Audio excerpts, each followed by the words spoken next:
Kiana, thank you so much for taking the time today to being a part of our community and practice channel here on YouTube. And on behalf of SETI, I want to thank you so much for your leadership today. Thank you. Thank you for having me. Awesome. So, um, as always, we begin by acknowledging the original stewards of the various lands that we are on. We also acknowledge our ancestors. We acknowledge all those who toiled without compassion or compensation. We acknowledge all the elders and community stalwarts whose shoulders we stand on as we build, share, learn together for our collective liberation and sovereignty. So if you can please do us the honors by introducing yourself to our listeners and viewers and tell us about your amazing work. Yeah, for sure. So, hi everyone. So essentially, I'm essentially that person who bridges climate change, risk, and social impact. And different from I think from high school, I've always been doing work in community development work and always done things in more environmental aspect, but never intentionally doing it because it's environmentalism. It's just more of I was always curious, and following that curiosity, and that led me to climate change. Climate change allows me not just to focus on the science side, but also look on the social aspects and how they actually are really intermingle, intertwine with one another. And a lot of my work has been doing that. So I've had experience of working locally. So I'm out in Durham Region, but even doing things in Toronto. So when the Pan Am Games came around, again, nothing related to climate change or sciences, but anything around community and how do you bring folks around something of sport. So even being part of that youth advisory council was pretty cool.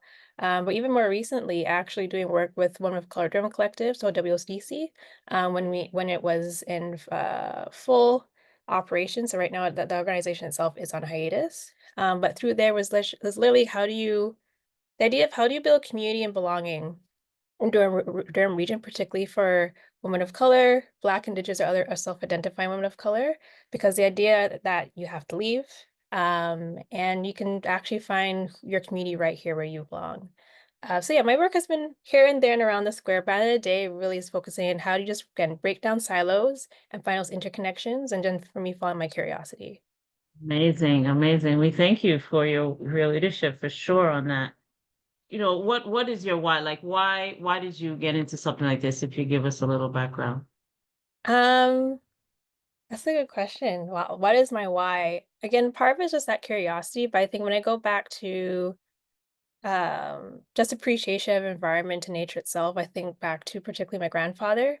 So both sides of my family from Jamaica, but my grandparents, when they came to Toronto, they're able to set themselves up and buy a home. And in the backyard, small backyard, my grandfather essentially turned into his whole, well, to me as a little kid, it seems like a whole like forest.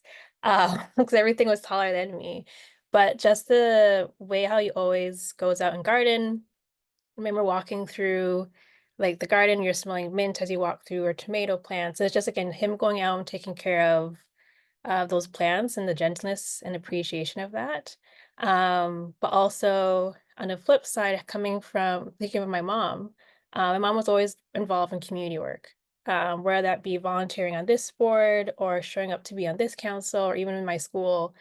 Um, it's always seeing examples of appreciation for our environment, but also what's important aspects of being part of your community and being involved with your community, and just saying hello and waving.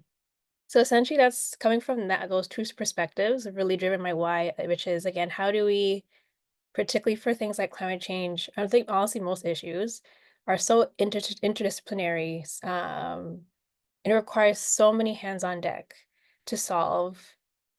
It to me is fun to be that connector, and bring folks together you didn't think would be together, to talk about how can we create an approach that makes sense, and almost be like that translator.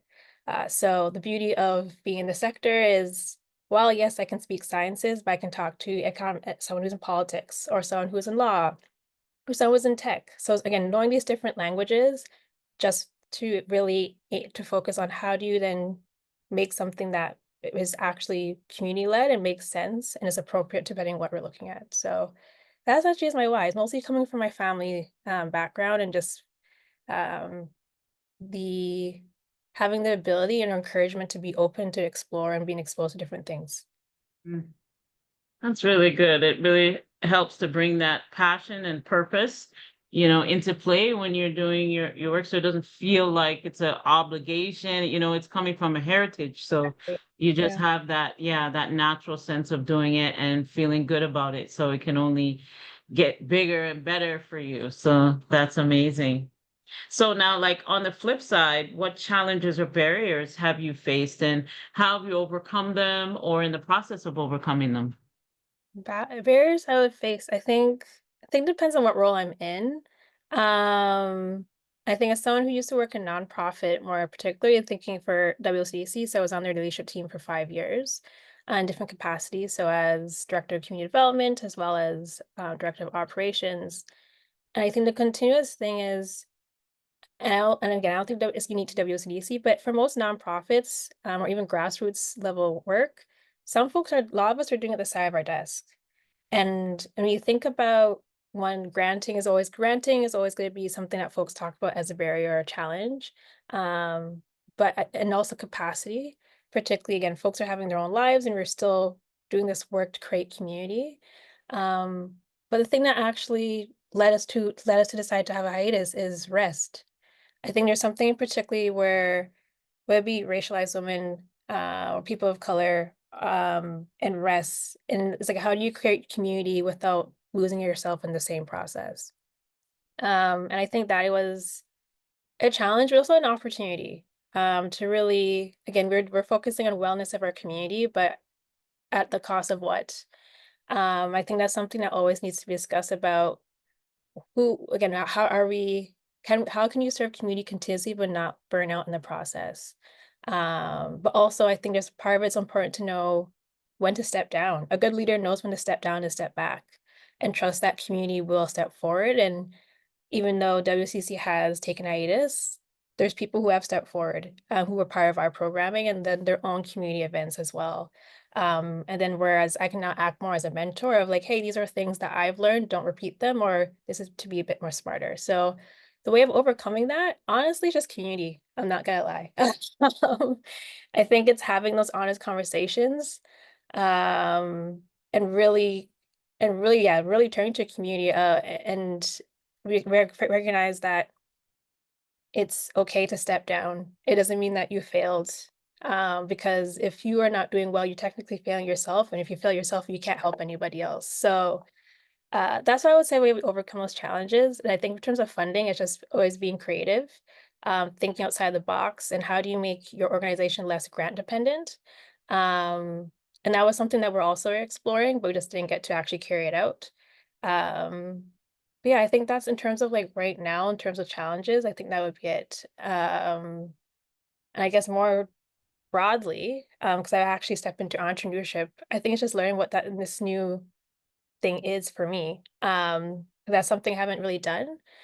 So doing my own freelance consulting in the part-time, really which a lot of it is one, working with policy and helping folks really think about climate change, not just from a scientific perspective. So I do have a strong goal that everyone could be part of climate change. Just depends of how it's been packaged. We might think, oh, we don't belong. And so I'm always trying to challenge that idea. And so sometimes I don't know if it's a challenge. It's just again learning the different perspectives. If you're a gardener, I'm like, you care about climate change. You care about if you're interested in health, you care about climate change. It's just because of how of it's been packaged and presented to people, we automatically think I don't belong. So it's always going through that. Again, I did a workshop a few months ago at a community center, and as they're doing it, and most of these folks are frontline workers, and as they're doing it, they're like, "Oh, this is oh, I actually am doing climate change work." I'm like, "Yeah, you are. It's just not packaged as that." So, because again, we need all hands on deck, and everyone has their specialties. I think that's the challenge of continuously letting folks know, "Hey, you belong," but it's not because of the jargon. It's just you're just using different language to describe it. Exactly, exactly. That's beautiful. So, is there anything that you want to amplify now? Anything new you're working on that you want to let everyone know? Yeah, but entrepreneurship, having my own consulting, that's something I want to amplify. So if anyone's looking to do like workshops, particularly around climate change or community engagement, that's mostly the work that I do. And these workshops could really be for anyone, everyone. So from corporate to public to even like academic institutions. So my work essentially is again, how do you can make those interconnections to what you're doing back to climate change or to be more sustainable. And it doesn't mean it has to be in that same language. It's just helping you connect those dots and then make your team a bit more ready and more resilient, particularly for the change that we're already seeing when it comes to climate change. Fabulous, fabulous, fabulous. All right, awesome. So if I was to ask you what your ultimate goal is and what does success look like to you, what would you say?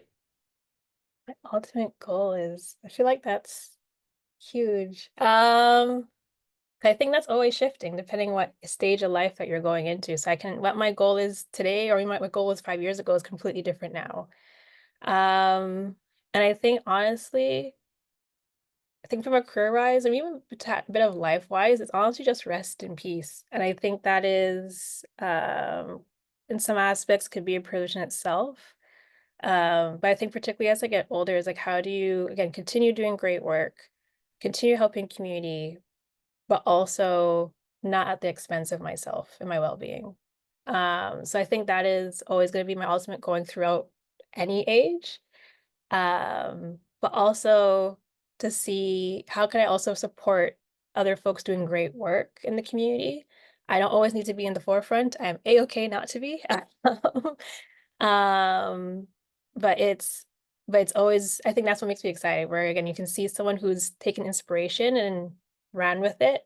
And I can just be helping that with that process as well. So yeah, I think that would be my ultimate goal right now. But of course that may change in 5 years. So Mm, that's right, that's right. And you're lucky you have youth on your side, so you got a lot of time to make those changes. Most definitely. Good stuff. Good stuff. So, right, so guess what? Like this is really so special to know an individual like yourself that are trying to really make a positive impact on climate and bringing in heritage and climate into one, and especially like I said, you're youth, so and you're a young person, which means that you have a long way to get this message out there and then pass it to the next generation. You know what I mean? And it's so beautiful to see. So my last question for you is your closing thoughts or calls to actions moving forward. oh, my closing thoughts. The first thing that came to mind is honestly, don't count yourself out. And I say that because most recently, I was actually awarded to be Corporate Knights as one of Corporate Knights 30 to 30 sustainability leaders in 2024. And I remember seeing it the first time and I'm like, oh, I'm not gonna apply. It's not for me. I don't know if I'm going to like get it. And how that recognition came about is actually a friend of mine nominated me. And I'm always telling her, like, oh, you don't have to, thank you, whatever. As long as I do my work, and it makes an impact, I'm okay. But I think continuously having that mindset of do not count yourself out, regardless of what it is. You owe it to yourself, not to anyone else, at least to try. And I think that's nothing, I don't think it's really anything new or novel, but more and more times I can hear people already count themselves out before even again to attempt to try and attempt to fail. Because if you fail, at least you learn something. If it succeeds, you also learn something. And also the folks you meet along the way through just trying new things isn't very important because that's how I've learned and explored what's for me and what's not for me as well. So I think for any takeaways, I think particularly for young leaders or even people who are thinking like, oh, I'm too old, just try. I don't think while age, yes, is a privilege and age can brings wisdom, also age is not, it's just a number at the same time. I couldn't agree more. I couldn't agree more. As long as you have life in your body, Exactly, you can exactly. make change, right? That's exactly That's it. awesome. So, Kiana, thank you so much once again on behalf of SETSI. We thank you. We wish you much success, much health, much wealth. So, we'll definitely be connecting again very soon. So, again, on behalf of SETSI, we thank you for today. Thank you. Thank you for having me. You're welcome. So we will close the way that we began by acknowledging the original stewards of the various lands that we are on. We also acknowledge our ancestors. We acknowledge all those who toiled without compassion or compensation. We acknowledge all the elders and community stalwarts whose shoulders we stand on as we build, share, learn together for our collective liberation and sovereignty. So we'll definitely be in touch, and all the best to you. Okay, dear? Take care. Thanks again. Bye-bye, dear.